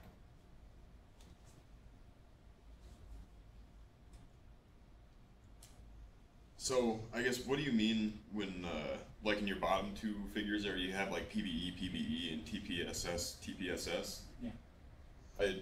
Is that its own functional, I guess? Because as far as I'm aware, it's not. Because Well- like PBE is a functional, you know. Well, yeah. And like PBE PBE1. is a functional, and this is a pure functional, but I think his question is why do you need to Yes. kind of Yeah, like why is it repeat the repeated? naming? Yes. So this is a And- feature from Gaussian, but it has Yes. some meaning. Why they repeat it? So What about valence and core electrons? So I think like you have to apply the PBE functional to the valence and core electrons separately. Well, the Gaussian allows this feature, so technically you can use different functionals, not completely different, but kind of some differently specified functionals for the core and valence electrons. And like PBE1, PBE, this name stays for that PBE1 is applied for valence electrons, so means your Hartree-Fock portion, which you add to the exchange correlation term, right, is affecting valence electrons. And of course, because this is electrons which affect in the optical properties, the band gaps, and so on, not the core electrons. But core electrons treated in a level of pure GJ functional, PBE functional. So that's why they kind of have it in the name PBE1, PBE. Okay. And technically you can really escape it, you can just call it PBE1. Like, Isn't it exchange correlation part? Exchange and correlation part. The first part is exchange and the other part is correlation functions. no, PBE1 is staying for both exchange and correlation. Yeah, but in this case both are same, coming from the same function, that's why it's repeating the same word. Like B3 LOIP, I mean the correlation coming from the LOIP correlation functional and B from Bork exchange function, something like that. Well, for Bisrelieb they don't repeat it actually, right? Bisrelieb is just Bisrelieb because it's kind of not. It's from the exchange correlation part coming from the two different LYP is correlation part and then Bork functional he designed exchange part. Maybe. Honestly, I don't know, but this is maybe to verify, I might be wrong. My understanding was that they treat core and valence electrons kind of differently because you don't need to add Hartree-Fock portion to the core electrons. Right. They're not affected Do anything. by this exchange correlation exchange part. My understanding is that they use this Hartree-Fock to the term which includes both exchange and correlations, not just exchange, not just correlations. But Hartree-Fock by itself is just an adding of the exchange, right? Because there's no correlations in Hartree-Fock. But naming, repeating the naming is only for Gaussian. If you use the another software, they have a different naming, just PBU. Yeah. But this one is actual name as a Yeah. hybrid PBU. So that's why I'm saying like this is really very technical issue dealing with the software. So you probably can really just shift it. Don't repeat it, right? Just put Bisrelieb, PBE1, kind of this type of things. And then again, you will reduce the name, make it. In other words, this is the actual keyword for Gaussian, not the functional name. But it has a meaning. Yeah. It's not just a keyword because a keyword. It has a meaning because they treat kind of slightly different. You might be wrong. I might be wrong in the sense. I might be missing something. I don't remember, but. No, I think you can check it in the manual, right? To Yeah, see in what manual exactly they this mentioned is. something like that. I didn't forget that. But good question. Again, if you're not sure exactly what this, because it's really very technical, the easiest way would be to eliminate these double names and just call it in the regular names. Then of course people will probably never ask. But it's a good idea to look on the manual and get a little bit deep understanding what exactly this meaning of names stays for. Aaron? Jabber. Jabber asks several questions. Oh. Do you have a favorite functional? Do I have a favorite function? You have your answer on the last plot on The the one that- right panel, right? Minnesota 15, I guess. Because it's Minnesota, my home state. So Well, you mean favorite in a sense, favorite or in a It's sense, just subjective. scientific sense? Just subjective.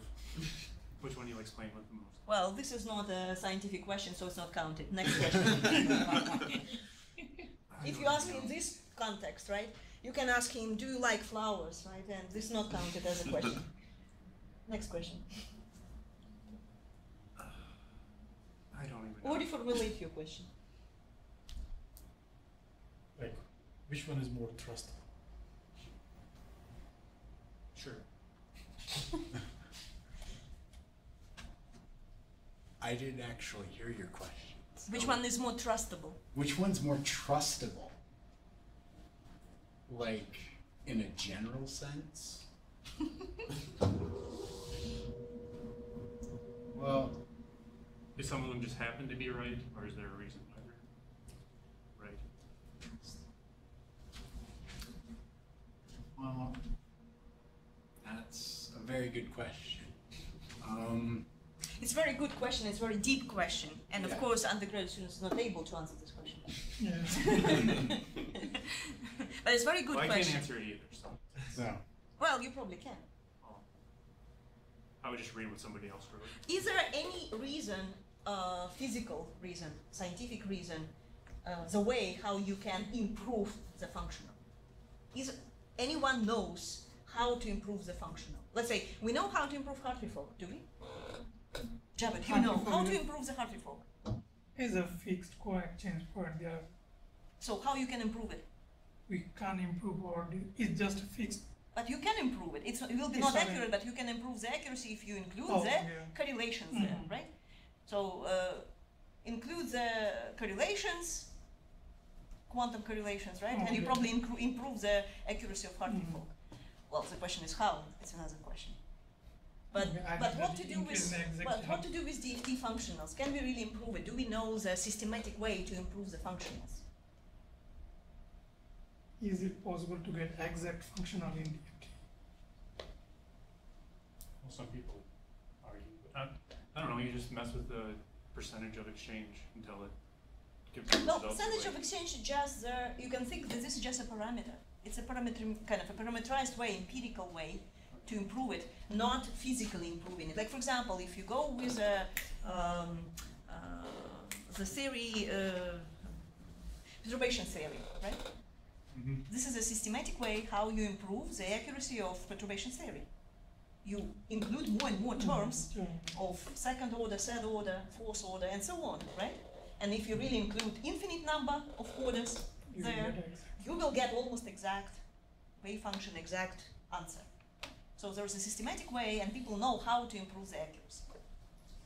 But with functionals, there's no physical reasoning what exactly you need to do with your functionals to improve it. Percentage, for some cases, increase percentage works better.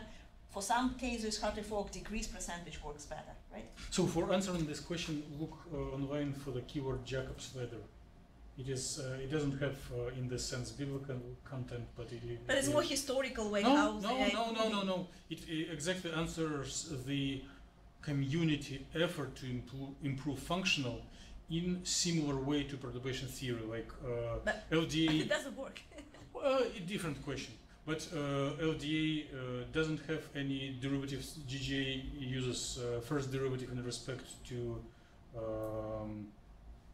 the next point in the charge density, and then the next level is this meta GGA when one uses the derivative in respect to kinetic energy, and one tries to build similar approach as in perturbation theory for functionals. But again, the But problem. let's thank maybe the speaker, because he's not going to answer more. Any more questions to? I have one quick question. Maybe you can. And we answer. have one more speaker for the last 5 minutes. Oh, okay.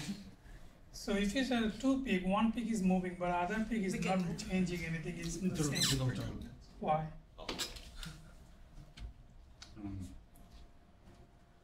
question again? If you see they have a two main peak. One peak is changing with the changing the different functional, but another peak stay on the same energy range.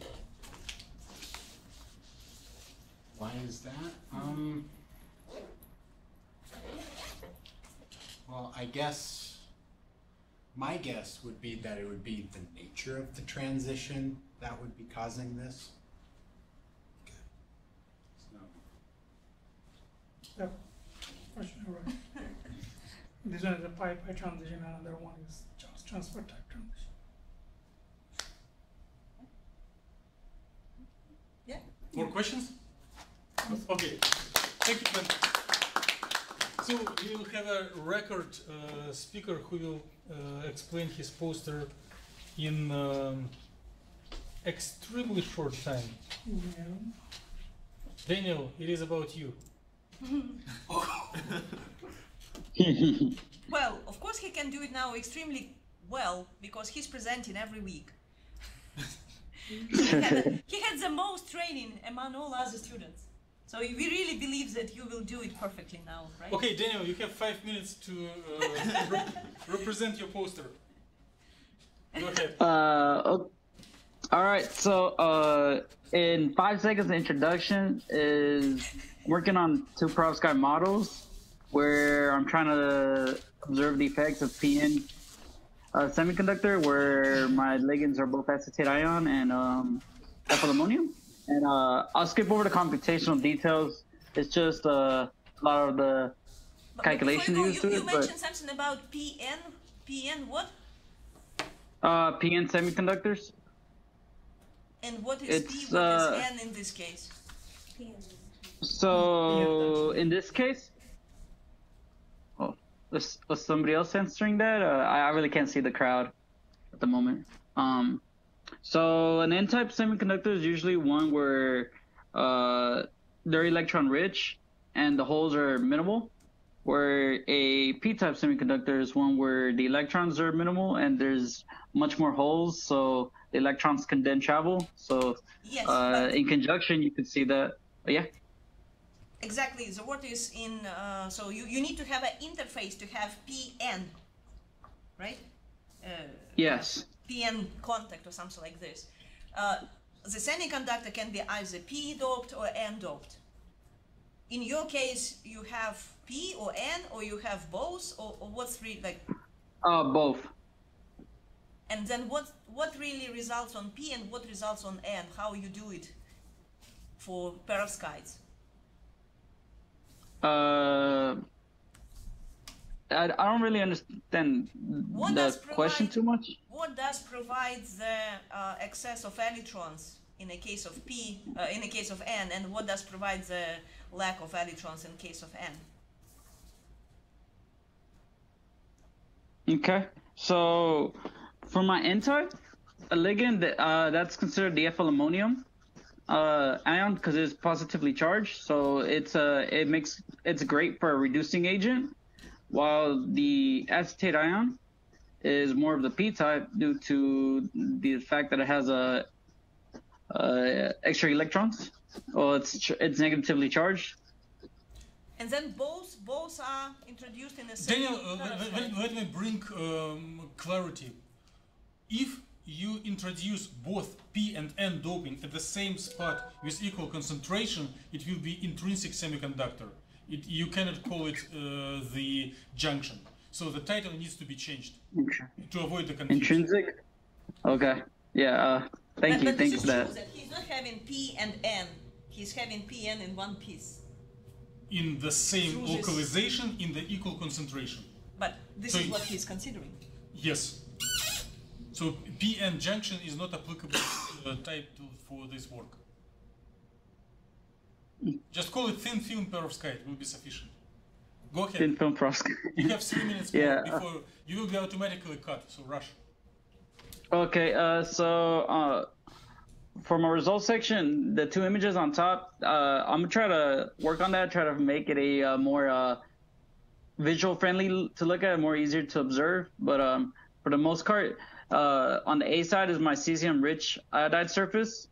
So that is the difference between the models A and B. Is one, the surface is a lead halide exposed compared to the A where it's a cesium rich one.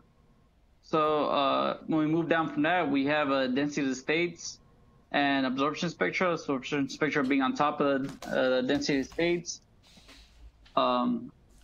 So what I'm trying to do moving on forward the next couple of weeks before Boston is trying to make the density of states into a PDOS table just to see where most of the conduction or the valence bands are coming from. And usually, well, the difference between both the absorption spectra from both of them aren't too much. They're usually more around the near IR range, with the cesium iodide rich one being more broader. So below that, I want to show a table of the OS strengths and maybe plot out some different HOMOs and LUMOs compared to the what you see on the right side.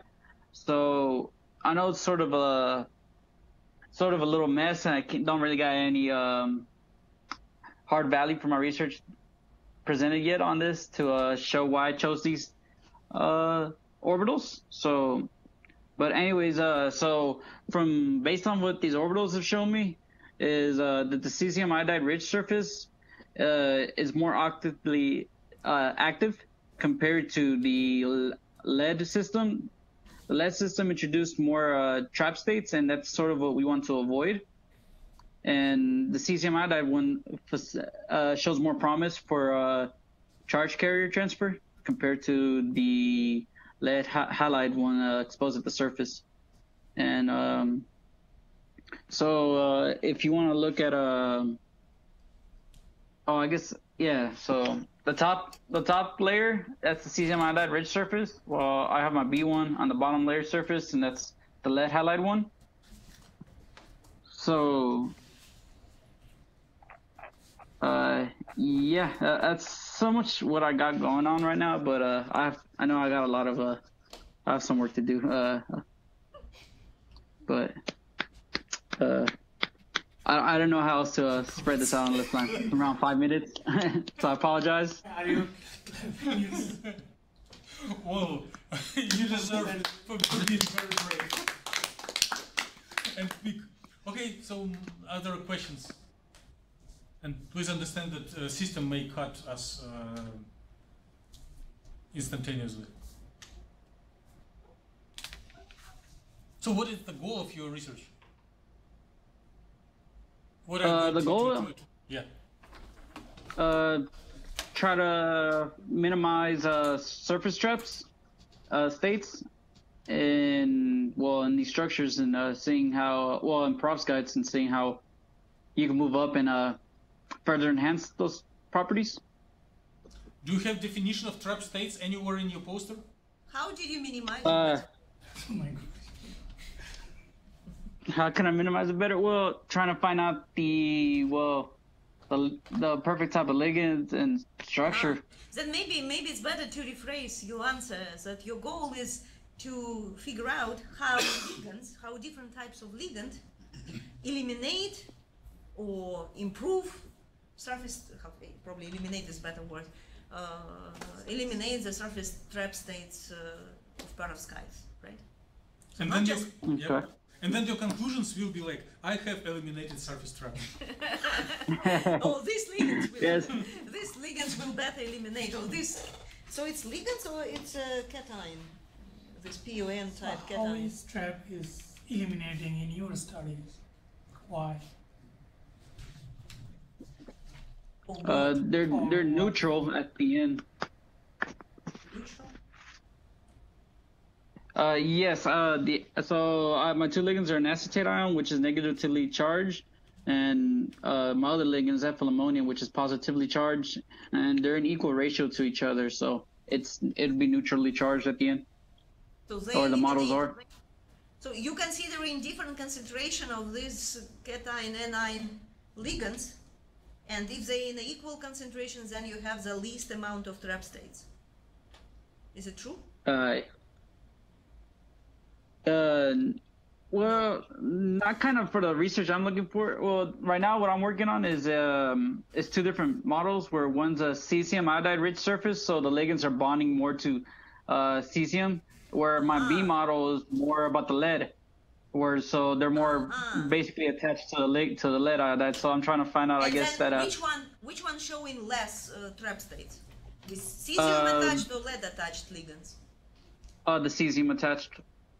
So it's not about ligand, it's the surface molecule, cesium or lead. It's the way, how your surface is interacting with ligands, right? So it's not just Yes. about ligands, it's interaction of surface or type of surface interacting with type of ligands. Yes. Yeah, Surface yeah, morphology. that's correct. It's more about surface. Yes, surface. So, yeah, because on my last sentence of my introduction, I did specify that the goal of the research is to remove surface trap states. So, that's probably that's probably the wording I should have said. Okay. So which surface absorbs ligands more vividly? Where binding energy is more favorable? For more binding energy is favorable. I believe that would be the cesium as well. That's what I Do you have data? saw. Cesium is a winner. Do you have data for binding energies? I did on Okay, good. previous. If you did previously, models? you should have it now. It probably would be a good idea to add it to the poster. Yeah. Binding energies? Okay. Should we go with questions? Yes, please. One by one? As much as possible. Javed is the first. So in the last sentence of your introduction, you meaning is enhance its properties, something like that. Yeah. What properties is enhanced? Your call will be How? disconnected. Ah. Oh. Oh. Well, I guess while I still have you in the line. Okay. Lucky guy. Let's thank Daniel. Meeting is dismissed. Please plan to Who have. is doing poster for Friday? We have two Look on Vine. Look on Vine. So next Friday, Dan is also according to Alisa. Alisa is presenting her presentation on research Friday. on Friday. Okay. But do you have anyone for posters? We can do a recommendation for everyone. Please prepare your posters, no matter whether you're scheduled or not scheduled to present. The short time is very short. Just every time invest a couple of hours into improving your poster. It's not a task for last hour of last day. Use like 2 weeks to prepare posters for high quality every day. Well, with only difference that Ben's poster has to be done by Friday anyway. Yes. So Friday? Yeah, his presentation this Friday. let's give time to Alisa for the Friday, and I think Braden also supposed to talk Yes. if he will be ready. if Braden? he's ready. we have about dozen posters. So Alisa, Braden, Javed has 2 posters. Aaron has oral talk and poster. Fatima has 1. Oh, Levi has 2. Yeah. Yulun. 2 posters I need to present later. So let's probably plan on 3-4 posters next Tuesday, right? but there might be at least one poster may be done on Friday. If And I think we probably go with people who really need more training. Friday presentation would be longer presentation, I guess, the research presentation. So Maybe